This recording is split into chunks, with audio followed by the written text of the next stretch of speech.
तो शुरुआत करता हूँ एक मोटिवेशनल कोट के साथ में।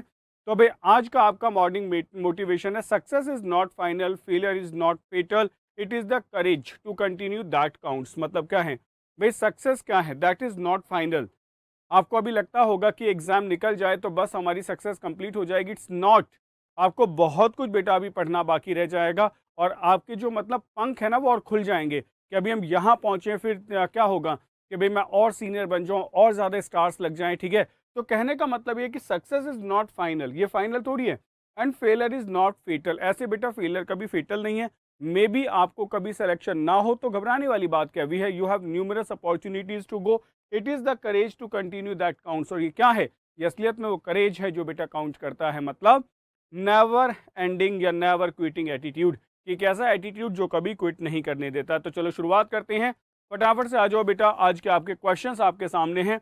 तो फर्स्ट क्वेश्चन के साथ शुरुआत करते हैं, लेट्स सी आपका आंसर क्या आने वाला है। He is in the habit of throwing dust in his superiors eyes. क्या आंसर होगा, ये एक बेहतरीन सा मुहावरा आपके सामने, और आपके लिए चार ऑप्शंस दिए गए हैं, जल्दी से मुझे बताएं क्या आंसर मार्क करें। To put sand into eyes, या फिर to make blind, to deceive, और टू सो ट्रू फैक्ट्स। क्या करेक्ट आंसर होगा, तैयार रहें, जल्दी जल्दी आंसर देते चले जाएं। अनडायमेंशनल, बेटा बिल्कुल सही बात है, लेकिन सारे वर्ड्स नहीं लिखे लक्ष्मी। कल के वर्ड्स बहुत अच्छे थे, आपको भी पता है, लेकिन दिखाई दिए सिर्फ 3 वर्ड, ठीक है। तो चलो जल्दी से सेंटेंस का आंसर बताएं। फैज़ खान कहते हैं थर्ड। बेटा बहुत बढ़िया, कोशिश किया करो बेटा, थोड़ा सा लिख दिया करो, क्योंकि अभी ना क्वेश्चन नंबर नहीं है, तो आपको प्रॉब्लम ये होगी कि आप ये नहीं बता पाएंगे कि क्वेश्चन नंबर किसका क्या आंसर है। लक्ष्मी कुमारी कहती हैं डी। सुनो बेटा, बड़ा सीधा सा आंसर है, throw dust in superior's eyes, किसी की आंख में धूल झोंक देना। इसका मतलब ये कैसे हो सकता है, टू शो ट्रू फैक्ट्स, सच्चाई दिखा देना। आंख में धूल झोंक देना, इसका मतलब हो जाता है किसी को धोखा दे देना, यानी कि कहते हैं ना कि उसने उसकी आंख में धूल झोंक दी। सी करेक्ट आंसर होगा। देखते हैं बेटा, the idioms in the sentence to throw dust in someone's eyes means to mislead और डिसीव समवन। जैसे आपने एग्जाम्पल में कहा, he was accused of throwing dust in the customer's eyes about the condition of the house. कहीं ना कहीं बेटा वो क्या है कि वो क्या करता है कि वो अपराधी है, थ्रो करने का, धोखा देने का, किसको, कस्टमर्स के आइज में धूल झोंकने का, about the condition of the house, कि उसने एक हाउस की जो कंडीशन थी उसके बारे में नहीं बताया है। वेलकम वेलकम बच्चे लक्ष्मी, बहुत बढ़िया। चलो नेक्स्ट क्वेश्चन बताएंगे फटाफट से क्या करेक्ट आंसर होगा। शुरुआत करते हैं नेक्स्ट क्वेश्चन के साथ में। This regular absenteeism is a bad business since work is being completed. बताएं बच्चे, अ बैड बिजनेस का सिनोनिम मतलब, अ बैड बिजनेस का मतलब क्या होगा। बैड फॉर बिजनेस होगा, नन बिजनेस लाइक होगा, एन अनफॉर्चुनेट इवेंट होगा, या फिर क्रिएटिंग इलविल होगा। आंसर बताएं क्या आंसर होगा, करो भाई जल्दी से, करो फटाफट, आंसर मार्क करें, करके दिखाएं बेटा। क्वेश्चन का आंसर क्या होगा, जल्दी से आंसर मार्क करो, फटाफट आंसर दें। अब बैड बिजनेस, बेटा नहीं, अब बैड बिजनेस, देखो सेंटेंस को समझो। आपने कहा दिस रेगुलर एब्सेंटीज्म, ये जो तुम लगातार एब्सेंट रहते हो ना, इज अ बैड बिजनेस, ये एक बुरा बिजनेस है। एन अनफॉर्चुनेट इवेंट्स है, ठीक है, that is not creating ill will, कि आप बुरा नहीं कर रहे हैं। इलविल होता है किसी के लिए बुरा कर देना, ठीक है। सी करेक्ट आंसर होगा। Bad business means something wrong and unfair और अनप्लेजेंट occurrence और any short of morality in explicit in activity, कुछ भी ऐसा हो सकता है जो खराब हो। You didn't get any help, that's bad business, तुम्हें कुछ भी नहीं मिला हेल्प, ये तुम्हारे लिए बैड बिजनेस है। Good morning Prince Kumar, good morning Anjali. Next question बताएंगे। He is always standing up for the weak and oppressed. क्या आंसर होगा। तबीयत खराब थी, 2 दिन से क्लास नहीं ले पा रहा था सर। ओके बेटा, take care of your health, सबसे ज़रूरी हेल्थ है। मैं आपको सच बता दूं, सबसे पहले हेल्थ ही है, उसके बाद में बाकी सारी की सारी चीज़ें, क्योंकि बिना हेल्थ के आप पढ़ भी नहीं सकते और प्रोडक्टिविटी तो सोचें भी ना। सेवंथ हेवन, गुड मॉर्निंग, कैसे हैं बेटा। थोड़े थोड़े लेट आते हो, फिर कहते हो मार्क्स हमारे बराबर नहीं आते हैं। पहले मैं आपको 10 क्वेश्चंस कराऊंगा, फिर 5 क्वेश्चंस कराऊंगा, फिर पढ़ाऊंगा, फिर 10 कराएंगे, फिर 5 क्वेश्चंस कराएंगे, फिर 10 क्वेश्चंस कराएंगे, ठीक है। तो जल्दी से आंसर मार्क करें, क्या क्या आंसर होगा, don't waste the time. He is always standing up, तो क्या करेक्ट आंसर होगा। बोस्टिंग द क्लेम्स ऑफ, बेटा, या चैंपियनिंग द कॉज ऑफ, या फिर आपने कहा सीकिंग हेल्प फॉर अदर्स, और या फिर मूविंग अबाउट हिम। क्या आंसर होगा, आंसर मार्क करें। देखो समझ आ रहा है कि वो हमेशा क्या करता है, लोगों के साथ खड़ा रहता है, ठीक है। अब खड़ा रहने का ना seeking help for others for नहीं होगा बेटा, ये होता है चैंपियनिंग द कॉज फॉर, मतलब वो किसी भी चीज़ के लिए ना चैंपियन हो जाता है, मतलब उसका बाहर निकाल देता है उस चीज़ से। People must stand up for what they believe in, उन्हें उसके साथ खड़े रहना होगा जो वो चाहते हैं। सीकिंग हेल्प फॉर अदर्स नहीं होगा कि मदद ढूंढता है, वो उनके लिए बेटा खड़ा रहता है, स्टैंड करता है। तो आपने कहा standing up for means to speak और act in support of someone, किसी के लिए बातें करना, बोलना। सीक माने होता है खोजना, वो खोजता नहीं है, वो उनको सपोर्ट करता है। तो you may be confuse with the word, ठीक है, तो कंफ्यूजन हो गया होगा वर्ड के साथ में। नेक्स्ट क्वेश्चन ट्राई करेंगे। The recent article in the newspaper has tried to keep the pot of religious intolerance in the country boiling. क्या आंसर होगा? आपको मैं बता दूं, जो मुहावरा है वो है keep the pot boiling. Keep the pot boiling ये मुहावरा है, इसको हमने पूरे सेंटेंस में यूज किया है। The recent article in the newspaper has tried to keep the pot of the religious intolerance in the country boiling। तो keep the pot boiling का आंसर क्या होगा? earning enough to keep body and soul together, keep a controversy alive, boil the bill, या फिर boil something in a pot। what should be the correct answer? Answer mark करें जल्दी से, क्या answer होगा? करूं? Air temperature is too low sir, so I got late. ठीक है, बहुत बढ़िया, चलो शुरू करते हैं। कीप द कंट्रोवर्सी अलाइव, बेटा होता है ना keep the pot boiling, matter को गर्म रखो, चीज़ों को मतलब ठंडा मत होने दो। कीप द कंट्रोवर्सी अलाइव, चीज़ें बढ़ती रहनी चाहिए। नेक्स्ट आते हैं, आपने क्या keep the pot of something boiling means to keep people interested in something such as an idea और a plan. It also means to maintain activity या मोमेंटम और keeping something alive. Hence the correct answer is B. ठीक है, next आ जाओ। Next question try करते हैं, बहुत बढ़िया, वेल डन साथियों, आ जाएं। Why do you wish to tread on their toes, क्या आंसर होगा? Why do you wish to tread on their toes, answer क्या होगा? To offend them, to follow the grudgingly या टू फॉलो दैम ग्रेजिंगली, और to treat them indifferently, या फिर to be kicked by them. What should be the correct answer? Answer mark करें जल्दी से, क्या आंसर होगा? करके दिखाओ भाई। हाँ देखो, समझते हैं, बड़ा सीधा तरीका है। ये जो वर्ड होता है ट्रेड, इसका मतलब क्या होता है? जैसे आपने किसी चीज़ को पैरों से कुचल दिया, पैरों से कुचलने के लिए इस वर्ड का यूज़ किया जाता है, ठीक है। तो ट्रेड ऑन देयर टोज मतलब उनके टोज पे ट्रेड कर देना, कुचल देना, ठीक है। तो why do you wish to, ऐसा तुम्हारा क्यों मन है कि ट्रेड कर दें ऑन देयर टोज पे, कि उनको कुचल दिया जाए? तो अगर किसी के पैरों को कुचलोगे तो इसका मतलब क्या हो जाएगा? बिल्कुल सही हो जाएगा कि टू ऑफेंड दैम, उन्हें ऑफेंड करना, ठीक है। फॉलो देम ग्रिजिंगली, ये तो आंसर हो ही नहीं सकता है। ट्रीट देम डिफरेंटली, ये नहीं है। और बेटा to be kicked by them, ये तो हो नहीं। करेक्ट आंसर क्या होगा? ए होगा। किसी को ऑफेंड कर देना, अपमानित कर देना, ठीक है ना, इंसल्ट कर देना, it should be the correct answer. याद रहेगा, ए करेक्ट आंसर है। मैं देख रहा हूँ बेटा आंसर कुछ के कुछ आ रहे हैं, बिल्कुल भी सही नहीं चल रहे हो अभी। ट्रेड ऑन वंस टोज का मीन्स होता है टू इंसल्ट, ऑफेंड और अपसेट कर देना समबडी बाय इंट्रूडिंग और हर्टिंग वंस राइट्स और फीलिंग्स, समझ गए? पैरों को कुचल देना, ट्रेड ऑन वंस पीट या टोज, इसका मतलब क्या हुआ कि आपने पैर कुचल दिए। तो इसका मतलब समझ आ रहा है ना कि कहीं ना कहीं आप कह रहे हो कि किसी को इंसल्ट कर देना। For example, now you have a job of your own, so stop treading on other people's toes. भाई तुम्हारी अपनी जॉब है ना, अब लोगों को कुचलना छोड़ दो, अपने अपने लिए काम करो, ठीक है। चलो भाई, बढ़ जाते हैं नेक्स्ट क्वेश्चन की तरफ, और आप बताएंगे कि इसका करेक्ट आंसर क्या होगा। ट्राई टू मेंटेन, भाई मेंटेन करो परफॉर्मेंस को, ऐसे नहीं है कुछ भी आंसर मार्क करो। आप ये देख सकते हो कि जो क्वेश्चंस हमने बनाए हैं, इनके जो ऑप्शंस होते हैं ना, they are very close. If you are proficient in idioms and phrases then you can answer the question. अगर आप कहीं भी लूज करते हैं थोड़ा सा भी, तो आपके क्वेश्चन का आंसर नहीं बनेगा। यानी कि अगर आपने मुहावरे सिर्फ रट रखे हैं, ठीक है, आपको उनका प्रैक्टिकल नहीं पता है, तो आप देख सकते हैं कि क्वेश्चंस आपके गलत हो जाएंगे।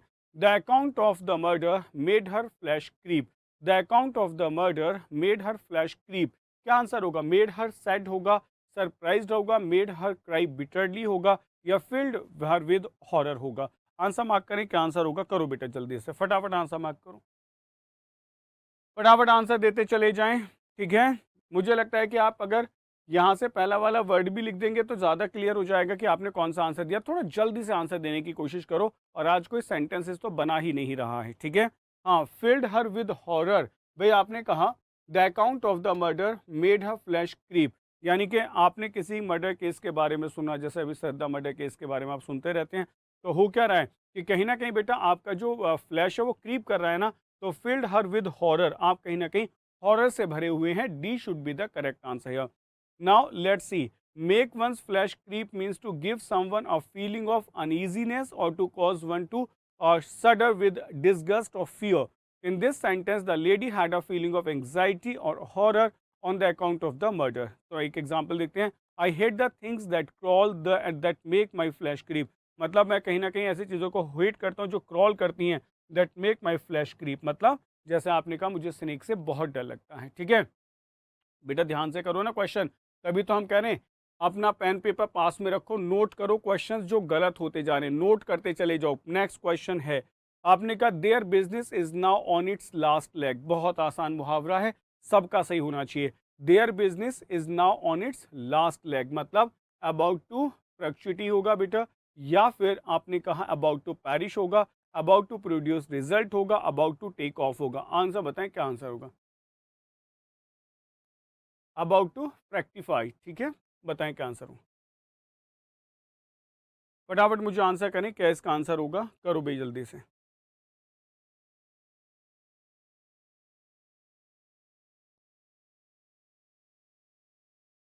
हाँ बिल्कुल बिल्कुल.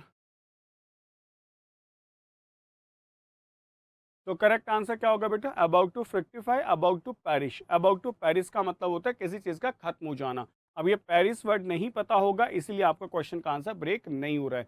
अबाउट टू पैरिश का मतलब होता है कोई चीज़ खत्म हो जाना, एंड हो जाना, डह जाना. ठीक है, बी करेक्ट आंसर होगा.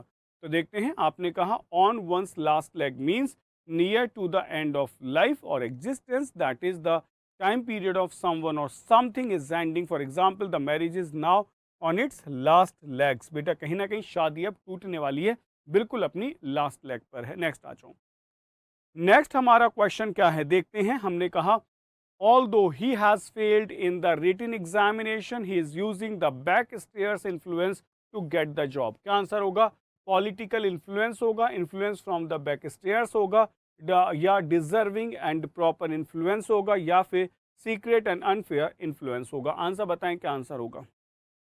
जैसे मैं बताऊं इसको ऐसे समझ लेना, बड़ा सीधा तरीका है भाई. बैक स्टेयर्स इन्फ्लुएंस क्या होता है मतलब समझो कोई सीढ़ी के पीछे से आपको इन्फ्लुएंस कर रहा है, कर कर कर हम खड़े हैं तेरे पीछे, सब संभाल देंगे. समझ आता है ऐसा करते होगे ना कि सब लोग खड़े हैं तेरे पीछे, सब संभाल देंगे, तो घबरा मत, चल भी कर. ठीक है, तो इसका मतलब वो हमेशा नेगेटिव इन्फ्लुएंस ही होता है. It is not called the positive influence. तो करेक्ट आंसर क्या होगा.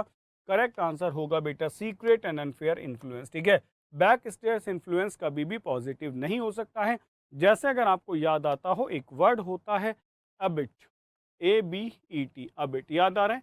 अबिट का मतलब होता है किसी को उकसा देना, बुरा काम करने के लिए कह देना, इसी से बना abetment.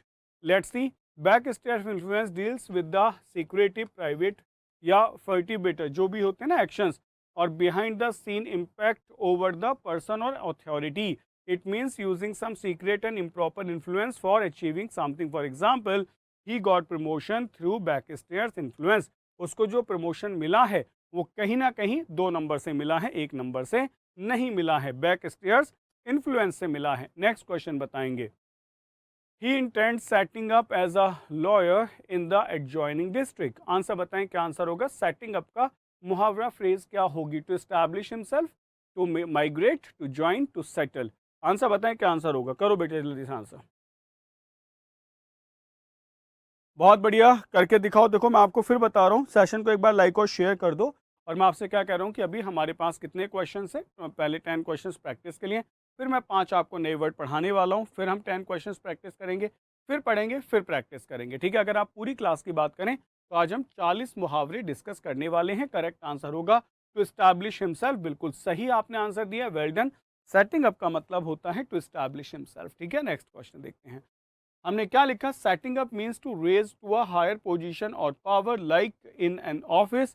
In other words it means to launch और establish. So the answer is option A. The person is planning to establish himself as a lawyer in the adjoining court. वो चाहता है कि वो खुद को वहाँ एस्टैब्लिश कर ले. ठीक है.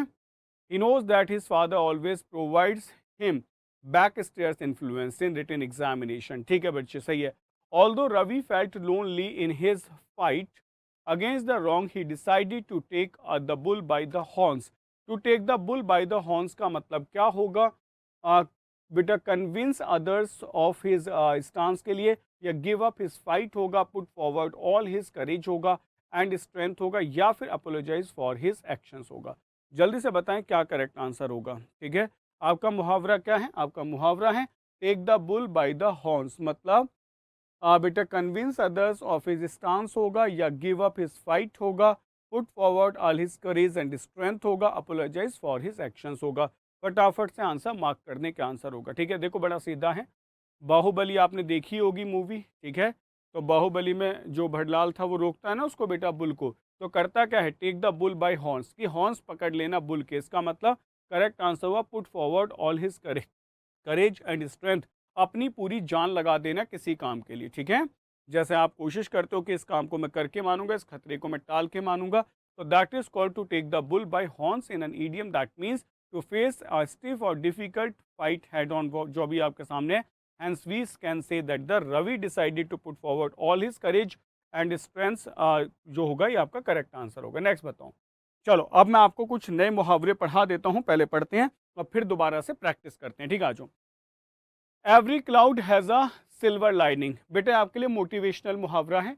कभी भी कोई आपके सामने परेशान हो या आप भी परेशान हो तो आप कहीं नोट कर सकते हैं every cloud has a silver lining, मतलब good things can result from bad things, मतलब कभी ना कभी बेटा अच्छा जरूर होगा, कितना भी मतलब काला अंधकार वाला बादल हो, कहीं ना कहीं उसमें सिल्वर लाइनिंग जरूर होगी, यानी कि कहीं आशा की किरण आपको जरूर दिखाई देगी कि वहां से होप है। ठीक है, he told us about his resignation, an absolute disaster at the time, but every cloud has a silver lining because it led to my appointment। समझ गए कि उसने रिजाइन दिया तो ये बुरा था, लेकिन कहीं ना कहीं मेरा अपॉइंटमेंट हुआ, that shows a silver lining there. ठीक है, बिल्कुल क्लियर है, याद होगा, बढ़िया है, आपके लिए मोटिवेशन है। Every cloud has a silver lining, always remember सुंदर बाबू कि जब भी आपको कोई चीजें परेशान करें तो आप कह सकते हैं every cloud has a silver lining, कहीं ना कहीं होप है, यानी कि कितना भी घना बादल क्यों ना हो उसमें सिल्वर लाइनिंग। आपने देखा होगा बरसात के बाद जब सूरज निकलता है कहीं से, तो जो क्लाउड्स होते हैं उनके किनारे पे सिल्वर कलर की लाइनिंग दिखाई देती है। समझे, इसका मतलब क्या है कि अब काले बादल छटने वाले हैं, अब काले बादल छटने वाले हैं, ये वो कहा गया है। ठीक, याद रहेगा, एक बार हम सब कर देंगे। Okay, motivates us by saying that every cloud has a silver lining, एक बार थम्स अप करें। नेक्स्ट आ जाओ। Kill two birds with a stone, एक ही पत्थर से दो चिड़िया मार दी आपने, इसका मतलब क्या हो गया? Achieve two results by doing one thing, एक ही काम करके दो चीजें। जैसे अगर आप मतलब मानो सिलेक्शन ले लें तो आप एकदम दो काम करने वाले हो, पहले अपनी खुद की लाइफ को सेटल करने वाले हो, और दूसरा बेटा आप कह सकते हो कि मैंने अपनी फैमिली की लाइफ को भी सेट कर दिया। ठीक है, तो आप कह सकते हैं kill two birds with a stone, की एक ही काम से आपने दो चीजें करी। जैसे अब आप वोकैबुलरी पढ़ते हो तो आप कह सकते हो I am killing two birds with a stone, का मतलब हो गया कि मैं वोकैबुलरी पढ़ता हूँ, ये मुझे एग्जाम में भी काम आती है, और as well as I am using these words in my daily speaking. ठीक है, तो मुझे कहीं ना कहीं स्पीकिंग में भी इंप्रूवमेंट होते जा रहा है। तो you are killing two birds with a stone, getting my point. तो आपने क्या लिखा? None of us understood that he was trying to kill two birds with a stone when he joined the military forces, हम समझ नहीं पाए कि वो एक साथ दो काम करना चाहता था जब उसने मिलिट्री ज्वाइन की थी। बढ़िया है, समझ आ रहा है। यूज करो वेदर इन हिंदी और English, it doesn't matter. I told you कि I have to remember the word, और जो लैंग्वेज है इट कैन बी हिंदी और इंग्लिश, इट डजेंट मैटर, लेकिन वो कहीं ना कहीं मेरे दिमाग में एक्टिवली होना चाहिए। चलो आ जाओ। नेक्स्ट है बच्चों स्नोड अंडर, टू बी बिजी, मतलब स्नोड अंडर का मतलब तो बहुत ज्यादा बिजी होना। My father seems to have been snowed under for the last few days, ऐसा लग रहा है कि मेरे फादर कुछ दिनों से बहुत ज्यादा बिजी हैं। स्नोड अंडर को आप एक तरीके से याद कर सकते हैं, अगर रोड पे स्नो है, देखो ऐसे याद कर लो ना, अगर पूरी रोड पे स्नो है तो सबसे पहले काम क्या होगा? स्नो को हटाने का काम होगा, क्लियर करने का काम होगा।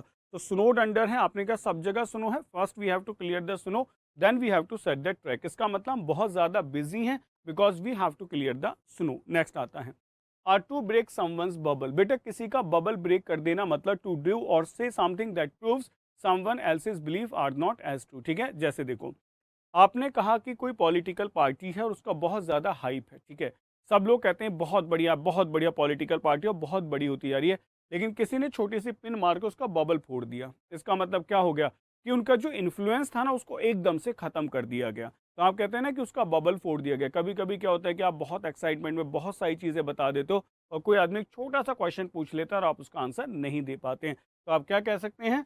टू ब्रेक समवंस बबल, कि हमने किसी के बबल को ब्रेक कर दिया है। To do or say something that proves someone else's belief are not true, ये कह देना कि उसके जो बिलीफ है वो सच नहीं है, ये प्रूव कर देना।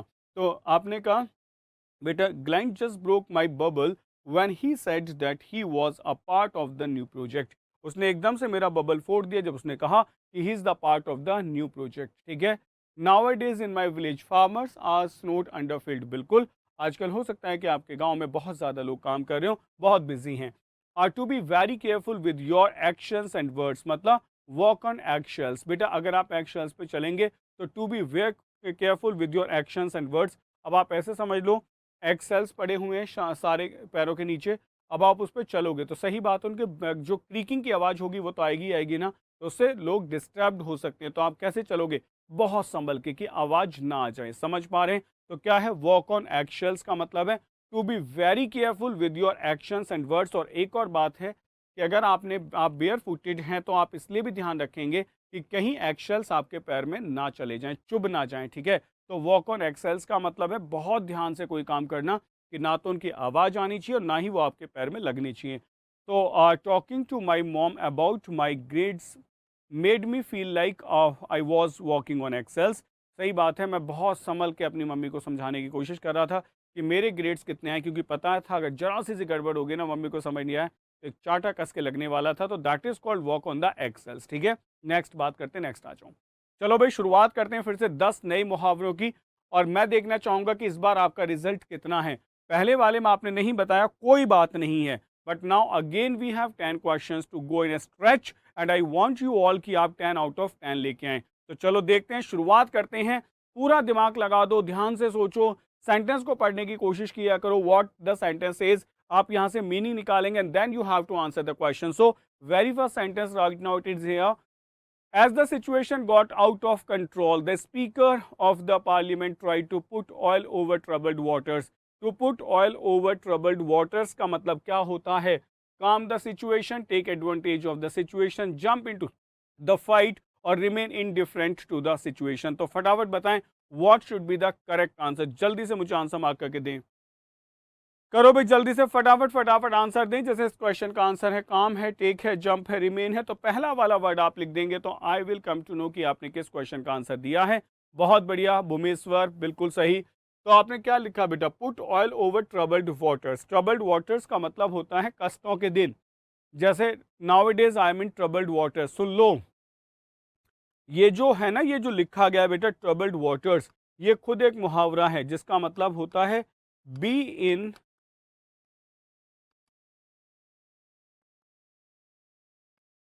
Be in difficulties, he is in troubled waters. वो कहीं ना कहीं परेशानी में है, उसके ऊपर आपने ऑयल लगा दिया, परेशानियों के ऊपर ऑयल लगा दिया। इसका मतलब क्या हो गया? इसका मतलब हुआ कि आपने चीज़ों को काम द सिचुएशन कर दिया, यानी कि चीज़ों को शांत कर दिया। काम द सिचुएशन यानी कि आपने चीज़ों को शांत कर दिया। ठीक है। The idiom put oil over troubled waters means trying to make the situation back to normal off after a fight और argument. The speaker try to calm down is similar in the meaning. ठीक है। Next बताएंगे। The researchers tried his best to explain the importance of his new discovery to the panel members, but soon realized that he was casting pearls before a swine.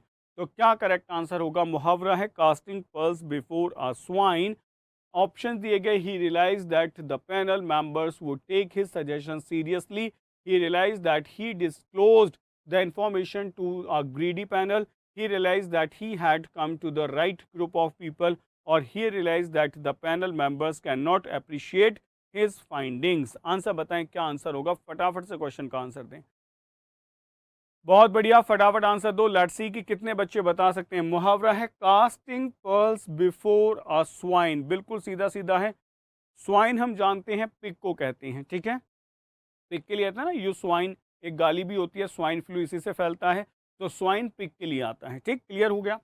अब cast माने डाल देना, pulse माने क्या होते हैं? मोती। अगर आपने पिग के सामने मोती डाल दिए तो पिग क्या करेगा? वो तो शायद यही सोच रहा होगा ना, ये कैसी चीज़ है, इसको तो खा भी नहीं सकते क्योंकि उसको चीज़ें सिर्फ खाने के लिए चाहिए। ठीक है। तो इसका मतलब किसी ऐसे आदमी को कुछ दे देना जो वैल्यूएबल चीज़ों की भी वैल्यू ना करता हो। इसका मतलब हुआ he realized that the panel members can not appreciate his findings, कि पैनल मेंबर्स को उसकी जो फाइंडिंग्स है उसमें कोई इंटरेस्ट नहीं है। चाहे उसकी फाइंडिंग्स कितनी भी वैल्यूएबल क्यों ना हो, ठीक है। So the correct answer will be D. Well done. Now the next question for you, मुझे बताना है किसके 10 आउट ऑफ 10 हैं। Casting pearls before a swine is an idiomatic that means doing something to those who does not know anything about that. So when the researchers tried to explain his findings, he realized that he is trying to explain to those who would not appreciate his findings कि वो ऐसे लोगों को explain करने की कोशिश कर रहा है जो उसको बिल्कुल भी उसकी फाइंडिंग्स को वैल्यू नहीं देने वाले हैं। चलो नेक्स्ट मुहावरा अब आपके सामने है, देखते हैं आपके क्या आंसर निकल के आते हैं। आई जस्ट वॉन्ट टू सी कि 10 आउट ऑफ 10 कौन लिखने वाला है आज। The chairman had to eat a humble pie after the workers decided to go on strike to protest against the biased promotions, ठीक है। तो देखते हैं क्या है। The chairman politely refuse to take the promotion orders back, या the chairman gave up his pride and apologized for his mistake, the chairman had to face defeat by the group of ordinary workers, the chairman's career was tainted due to the allegations of biased promotions। तो correct answer बताएं क्या answer होगा, फटाफट से आप मुझे answer दे दें, ठीक है। लेट्स सी कितने बच्चे इसको करेक्ट कर पाते हैं, आंसर मार्क करें। देखता हूं कितने बच्चों को समझ आया। देखो याद करो, ईट अ हम्बल पाई, ये मैं आपको ऐसे बता देता हूं जैसे आपने क्या करा, पाई माने एक तरीके की डिश होती है ना, केक जैसी। तो आपने पाई बनाई, पहली बार एक डिश बना के दी लोगों को और उनको कहा कि टेस्ट करो कैसी है, सबने कहा बेकार है। तो आपने कहा ईटा हम्बल पाई, यानी कि चलो हमने बना दी, गलती कर दी तुम्हें देके, हम ही वापस खा लेते हैं। यानी कि मतलब क्या हुआ, मतलब हुआ बेटा the chairman gave up his pride and apologized for his mistake. उसने अपनी मिस्टेक के लिए गलती मांगी लोगों से, अपोलोजाइज कर देना, माफ़ी मांग लेना कि भाई तुम्हारे लिए हमने कुछ बना दिया, हमसे बहुत बड़ी गलती होगी, अब बिल्कुल नहीं बना के देंगे। तो करेक्ट आंसर इसका बी होगा। वेल डन, बहुत बढ़िया, कुछ बच्चों ने एकदम सही आंसर दिया है। मज़ा आपको पता है क्यों आ रहा होगा इनको करने में, क्योंकि आप देख पा रहे हो कि ये चीज़ें अच्छे तरीके से प्रेजेंट की गई हैं, ठीक है। बाकी ईटा हम्बल पाई अगर मैं लिखता और एक एक वर्ड लिख देता तो अपोलोजाइज आपको याद आ ही जाता। और क्वेश्चंस हमने बहुत क्लोज बनाए हैं, that's why you have the problem कि ऑप्शंस आपको बहुत नियरेस्ट लग रहे होंगे। The phrase eat a humble pie means accepting one's mistake and apologising for the same. That means on one is ready to bear all the consequences of one's mistakes। So the options chairman go to up to the his pride and मतलब apologize के लिए, that was the correct answer। चलो next try करते हैं। The bankrupt organization has been handed over to its new owners, lock, stock and barrels। क्या answer होगा, ध्यान से समझो सेंटेंस में क्या कहा गया। The bankrupt organization has been handed over to its new owners, lock, stock and barrels। मतलब only a few departments of the bankrupt organizations have been taken over by the new owners। The new owners have bought the bankrupt organization for a very nominal amount। The owners have bought the bankrupt organization in a hurry। The new owners have completely taken over the bankrupt organization। तो क्या correct answer होगा, जरा आप मुझे answer करके दिखाएं, फटाफट से बताओ बेटा क्या करेक्ट आंसर होगा, करो। बिल्कुल सही, सेवंथ हेवन ने आंसर दिया है। देखो ये होता है, आपको जीस्ट पकड़ना है। यहाँ क्या लिखा गया, देखो ये कैसे बना समझना। लॉक, स्टॉक एंड बैरल्स, ये क्या होते हैं, गन के पार्ट्स होते हैं, ठीक है। सो मैंने आपको जो गन दी थी उसके साथ क्या क्या था, गन के साथ सब कुछ था, लॉक था उसका, स्टॉक था एंड बैरल्स था। यानी कि मैंने आपको पूरी गन दी थी, चाहे उसके में जो भी पार्ट्स होते हैं, I have given you completely, ठीक है। मैंने उसको पूरी तरीके से आपको दिया था, तो मुझे समझ आ गया इसका मतलब होता है कंप्लीटली, पूरी तरीके से। तो यहाँ जो कंप्लीटली वर्ड है वो डी में यूज हुआ, आप देख सकते हैं बाकी के अंदर कुछ ना कुछ कमी है। सो डी यहाँ करेक्ट आंसर होगा। बहुत अच्छे, बहुत बढ़िया, बहुत बढ़िया भाई। आई जस्ट वांट टू सी कि कौन लिखेगा 10 आउट ऑफ 10, ठीक है। तो हमने कहा lock, stock and barrel are part of a gun. These words are used in idiomatic expression to denote something entirely या completely। Here it refers to the complete takeover by the new owner, ठीक है। Next आ जाओ, next question try करते हैं। बहुत बढ़िया, next देखते हैं। मजा आ रहा है बेटा इडियम्स पढ़ने में, क्लास अच्छी है, ठीक है। नेक्स्ट बताएं। The project did not appear to hold out bright prospects. मतलब the project did not appear to hold out bright prospects मतलब क्या होगा, हाईलाइट करना, शो करना, ऑफर करना, प्रॉमिस करना। आंसर मार्क करें, क्या करेक्ट आंसर होगा, फटाफट से करो भाई, क्या आंसर होगा। क्या आपने कहा the project did not appear to hold out bright prospects. Hold out करने के लिए क्या यूज होगा? बेटा हाईलाइट कर देना, शो करना, ऑफर करना या प्रॉमिस कर देना। फटाफट से आंसर मार्क कर दो, क्या आंसर मार्क करें? आज आपको बहुत कुछ दिखने वाला है नया नया से, है ना। Offer is the correct answer. कुछ बच्चों ने बिल्कुल सही लिखा है, ऑफर होगा बेटा, ए आंसर नहीं होगा highlight. Offer will be the correct answer, ठीक है। Let's see. A phrasal verb is a verb that is made up of the main verb together with an adverb or a preposition, or both.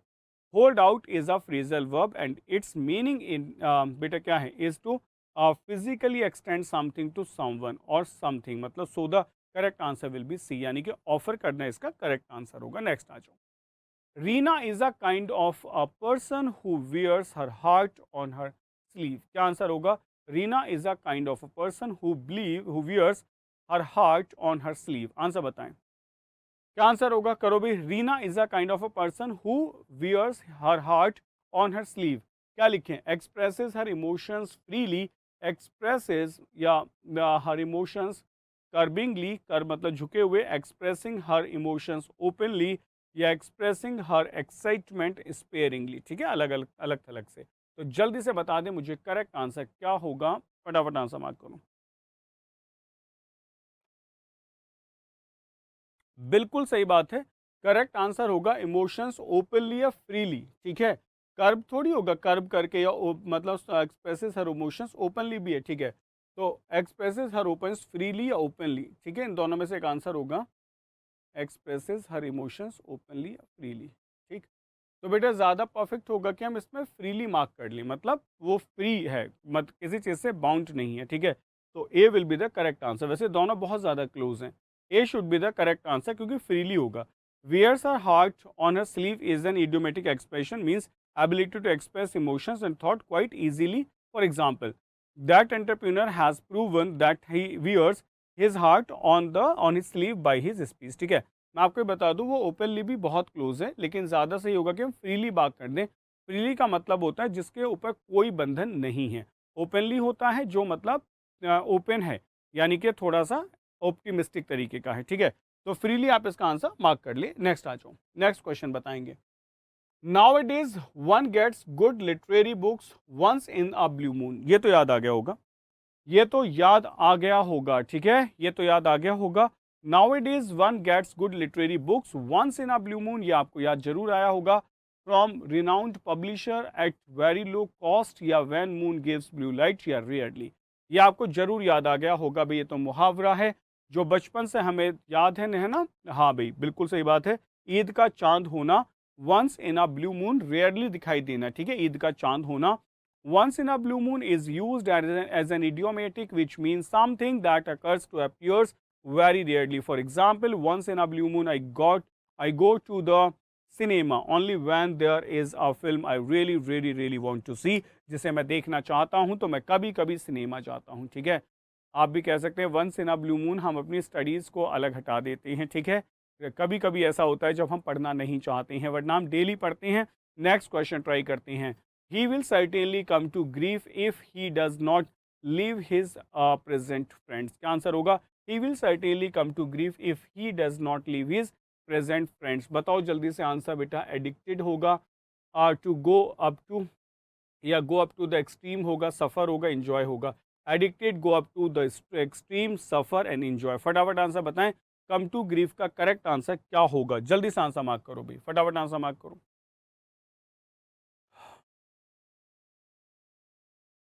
हाँ देखो, he will certainly come to grief. Come to grief का मतलब क्या होता है बेटा? उसको दुख हो जाएगा, और दुखी होने के लिए एक ही वर्ड लिखा गया, सफर। सफर, इट्स नॉट एडिक्टेड। क्या बात है बेटा? ग्रीफ, दुख, दुख का मतलब सफर है, कहीं ना कहीं वो सफर होगा। Come to grief is used as an idiomatic which means to suffer. For example, John will come to grief if he did not listen to his parents and take medicine on time. Next बताएंगे। Next है बच्चों, he struck several bad patches before he made good. He struck several bad patches before he made good. Correct answer क्या होगा? Came across bad sale, या फिर बच्चे went through many illnesses, had a bumpy car inside, या had many had a bumpy car ride, या फिर बच्चों had many professional difficulties. Bumpy car ride मतलब समझ पा रहोगे, ऐसी वाली कार राइड जिसमें आप कूदते रहते हैं। ठीक है, तो फटाफट आंसर बताएं क्या करेक्ट आंसर होगा। ठीक, देखो सीधा सीधा है। He stuck several bad patches before he made good. ठीक है, आपको बताना है स्टक सेवरल बैड पैचेस का आंसर क्या होगा। Came across bad sale, went through many illnesses, had a bumpy car ride, या फिर हैड मैनी प्रोफेशनल डिफिकल्टीज। तो फटाफट से आंसर दे दो, क्या आंसर होगा। बिल्कुल सही आंसर है हैड मैनी डिफिकल्टीज, यानी कि प्रोफेशनल डिफिकल्टीज। पैचेस क्या है बेटा, पैचेस होते हैं एक कपड़ा फट गया, आपने उसके ऊपर ग्रीन पैच लगा दिया। जब ग्राउंड को प्रिपेयर किया जाता है तो कहीं कहीं से ग्रास बेटा खराब हो जाती है, तो वहां जाके ग्रास के पैचेस रख दिए जाते हैं, याद आ रहा है। तो that is called the patches. और आप कह दो बैड पैचेस है मेरी जिंदगी में, यानी कि बहुत सारे बुरे पैच लगे हुए हैं, इसका मतलब प्रोफेशनल डिफिकल्टीज में आप कहीं ना कहीं हैं। तो हमने देखा the phrase stuck several bad patches is an idiomatic which means to experience a lot of problems in a period of your life. For example, her business has stuck several bad patches lately. Lately का मतलब होता है यहाँ recently, recently होता है। Next question, I am in touch with the police and they will be here in 10 minutes. बताओ बच्चों, I am in touch with the police and they will be here in 10 minutes. तो in touch का correct answer क्या होगा। In communication with, in close proximity with, in good terms with, familiar with. तो correct answer बता दे फटाफट से, क्या mark करना है। करो भाई जल्दी से आंसर मार्क करो। किसके 10 आउट ऑफ 10 है, ये लास्ट आपका 10वां मुहावरा है। हमने कहा बी इन टच। यूजुअली आप कहते हो ना, जैसे मैं भी आपसे कहता हूँ यार we will do something new but be in touch, यार हम कुछ नया करेंगे लेकिन टच में रहना। तो बी इन टच का मतलब थोड़ी है ऐसे छूते रहना थोड़ी थोड़ी देर पे। तो बी इन टच का मतलब है इन कम्युनिकेशन विद, कहीं ना कहीं आप उनसे बात ही कर रहे हो, कम्युनिकेशन में हो कि सही क्या है गलत क्या है, अभी कहाँ हो कैसे पहुंचे हो। तो that is the correct answer. In touch with implies that somebody has communicated with a person. Here the sentence implies that the subject has already communicated everything to the police and they would be there within the next 10 minutes. Okay, that's called the word in touch. You have to be in touch with me. तुम्हें कहीं ना कहीं मेरे साथ जुड़ना होगा। एक और बात करते हैं, कल देखो बहुत बढ़िया लगा देख के। कल मैंने आप सबसे कहा कि भाई कुछ ना कुछ आपको कमेंट सेक्शन में जरूर लिखना है। तो आप देख सकते हैं लक्ष्मी ने एक बड़ा प्यारा सा बेटा एक सेंटेंस, मतलब जो अपने वर्ड्स हैं उनको यूज़ किया है, इट्स गुड। और यही मैं आपसे चाहता हूँ, now you are just reading these idioms in this class. तो आप क्लास के बाद में जो आपका कमेंट सेक्शन है वहाँ कुछ ईडियम्स को यूज़ करके you can frame a story. ठीक है, but Lakshmi there are the plethora of difficulties है, तो देयर आर नहीं आएगा, इज आएगा। आपने सोचा होगा कि डिफिकल्टीज प्लूरल है तो यहाँ क्या आना चाहिए, आर आना चाहिए। बट बेटा जब हम लिखते हैं नाउन ऑफ नाउन कंस्ट्रक्शन, तो जो डिफिकल्टीज है ऑफ प्रिपोजिशन का ऑब्जेक्ट होगा, तो प्लीथोरा के अकॉर्डिंग आपको इज लगाना होगा। समझ गए। तो आपको लिखना था there is a plethora of difficulties in life. Insulate yourself, खुद को बचा लो, प्रोटेक्ट कर लो फ्रॉम नॉक्शियस थिंग्स। ठीक है, इन्होंने सारे वर्ड कैपिटल लिखे जो इन्होंने यूज़ किए थे, लेकिन इंसुलेट होगा योर सेल्फ फ्रॉम किससे बेटा, नॉक्शियस, नॉक्सियस थिंग से अपने को बचाएंगे। एंड बी स्टॉलिड, और स्टॉलिड बने रहेंगे टुवर्ड्स दैम, इन सब के लिए। ठीक है, स्टॉलिड मतलब हमने बताया ना सॉलिड बने रहेंगे। ठीक है, are to get success it is expedient, ये सच में बहुत एक्सपीडियंट है। That we do not do the best in every situation, जिससे हम हर सिचुएशन में अच्छा कर सकते हैं। नेवर गिव अप, जय Hind, thanks a lot sir.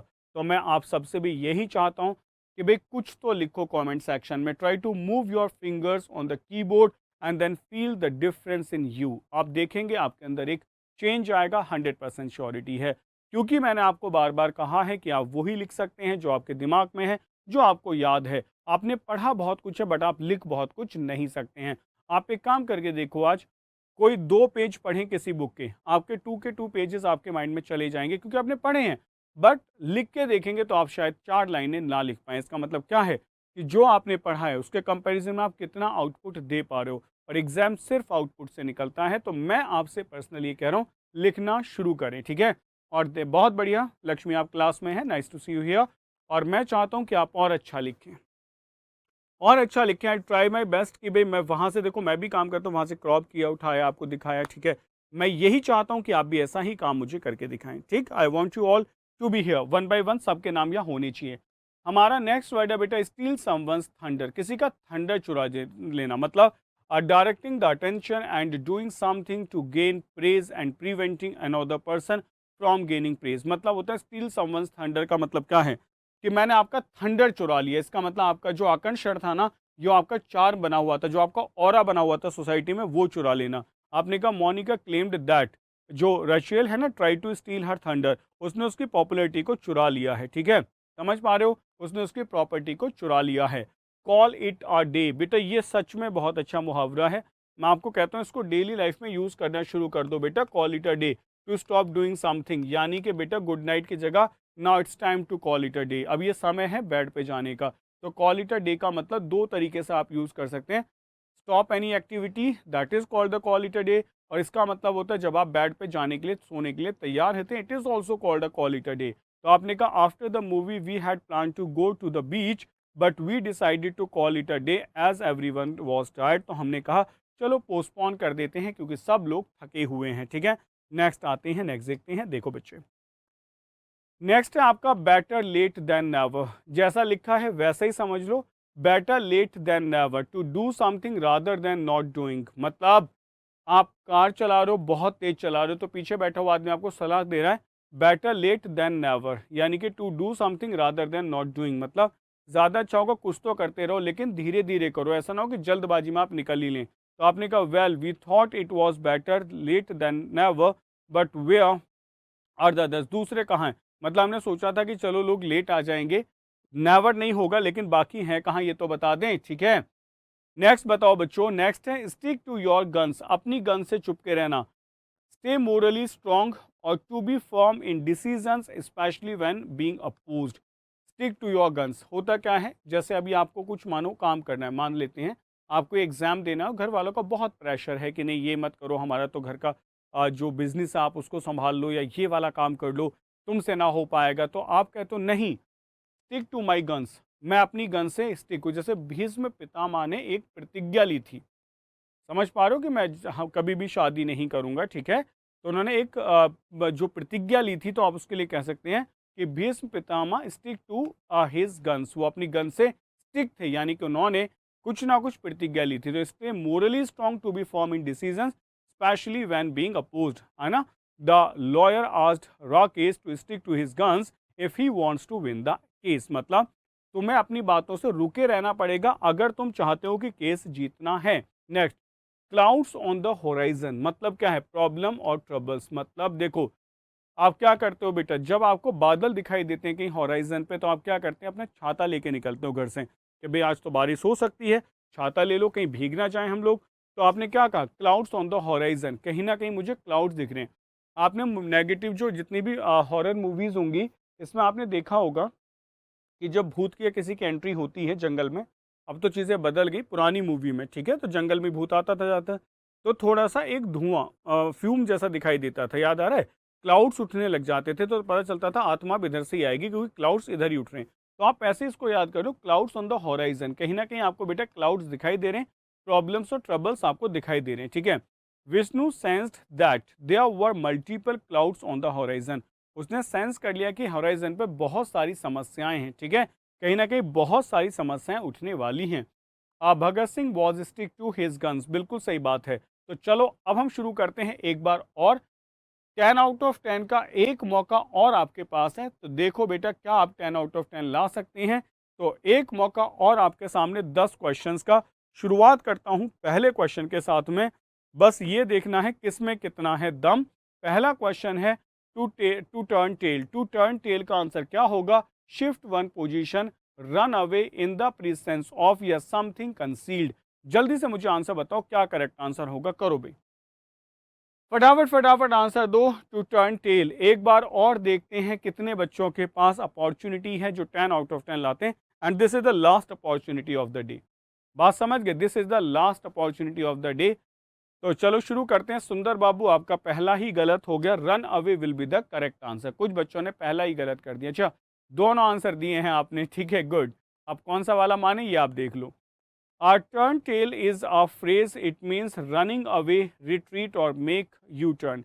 For example, as soon as they saw he was approaching them, they turned tail and ran away. ठीक है, अब समझो टर्न टेल। अब टेल माने क्या होती है बेटा, पूंछ होती है।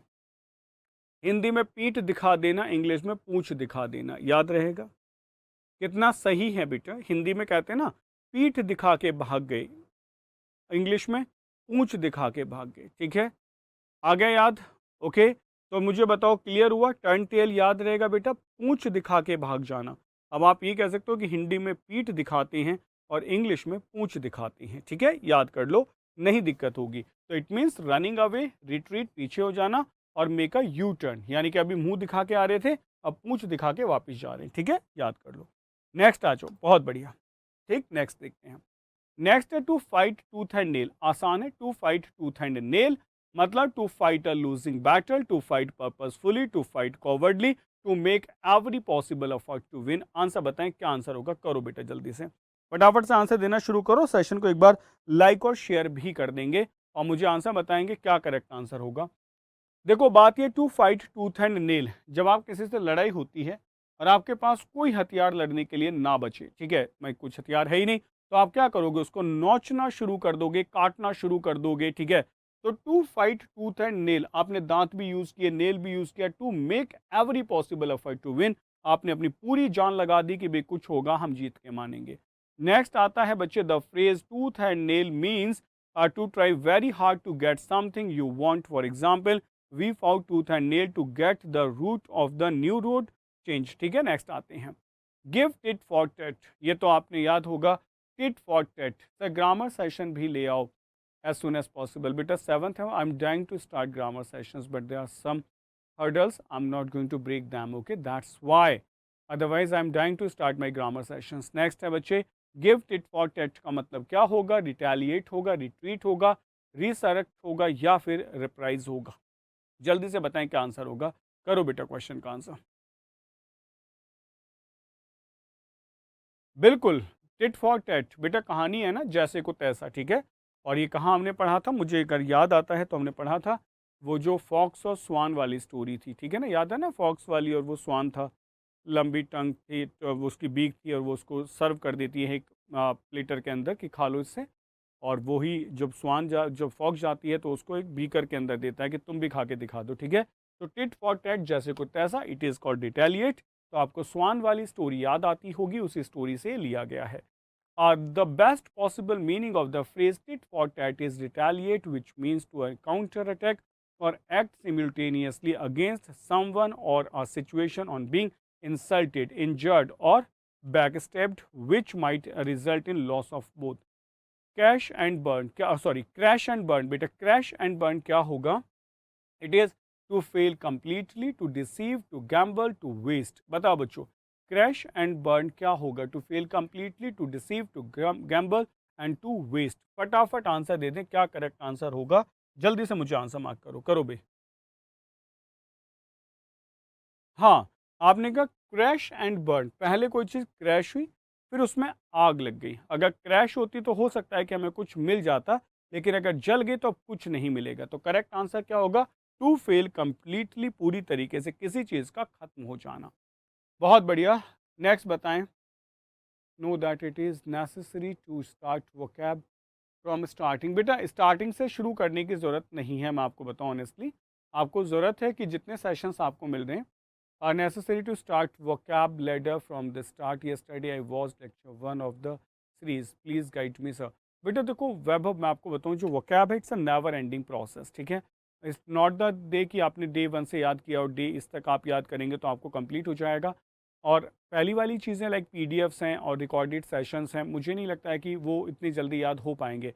तो जो आपकी डेली क्लास होती है ना, वहीं से कंटिन्यू करें, and you have to continue for the months, और आपकी वोकैब 100% तैयार हो जाएगी। क्योंकि in the live session you are writing some sentences and you are just observing some changes in your personality. तो मेरा सजेशन तो यही होगा कि आप वो सब ना करें, ठीक है। इट विल टेक, ऐसे तो बहुत क्लासेज हैं, मेरी मैराथन क्लासेज हैं, आप देखेंगे 5-5, 6-6 घंटे की क्लासेज हैं, बहुत सारी वोकैब कराई है, ठीक, डेली क्लासेज होती थी। तो मुझे नहीं लगता है कि हम बहुत बड़ा आउटपुट वहाँ से निकालने वाले हैं। तो आप जो लाइव सेशंस हैं उन्हीं को अटेंड करें, okay. The phrase crash and burn means to fail completely when someone tries something new and is unable to fulfill the requirement and becomes unsuccessful, ठीक है। नेक्स्ट आता है, नेक्स्ट है बच्चों हैंड ओवर फिस्ट। क्या answer होगा hand over fist?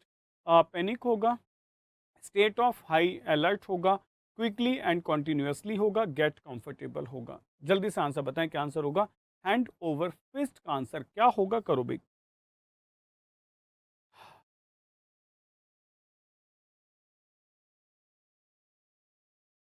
Hand over fist, सोच समझ के आंसर देना है, सोच समझ के आंसर देना है, ठीक है। आंसर होगा बेटा quickly and continuously will be the correct answer, ठीक है। कुछ और क्वेश्चन है। The phrase hand over fist means quickly and continuously. For example everybody is in pursuit of making money hand over fist, मतलब हर कोई चाहता है जल्दी से जल्दी हम पैसा कमा लें, ठीक है। नेक्स्ट आ जाओ।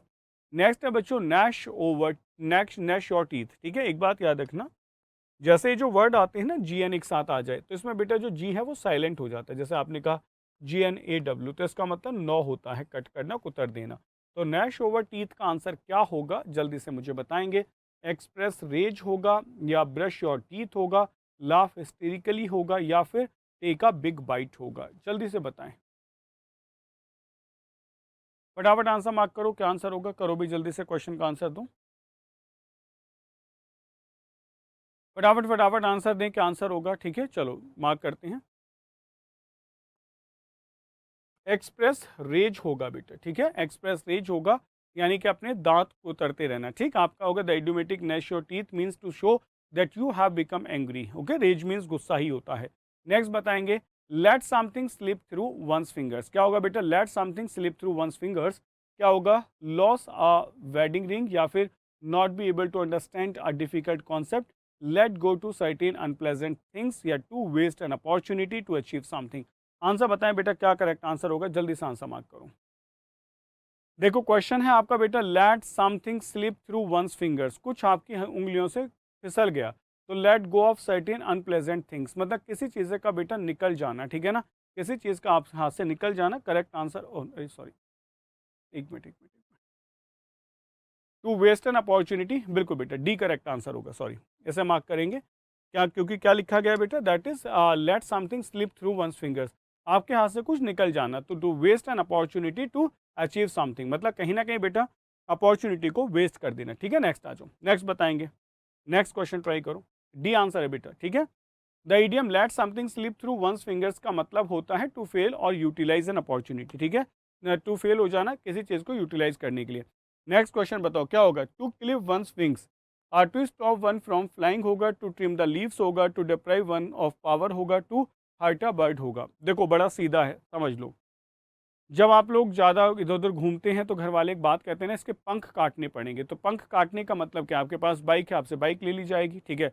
आप इधर उधर ज़्यादा घूमते हैं, उसको रोक दिया जाएगा, तो कहने का मतलब ये हुआ बड़ा सीधा सा कि कहीं ना कहीं आपके पंख काट दिए जाएंगे, तो इसका मतलब ये है बेटा to deprive one of power, की आपकी जो शक्तियाँ हैं ना, आपकी बाइक है, आपकी इधर उधर घूमने वाली चीज़ें, वो छीन ली जाएंगी।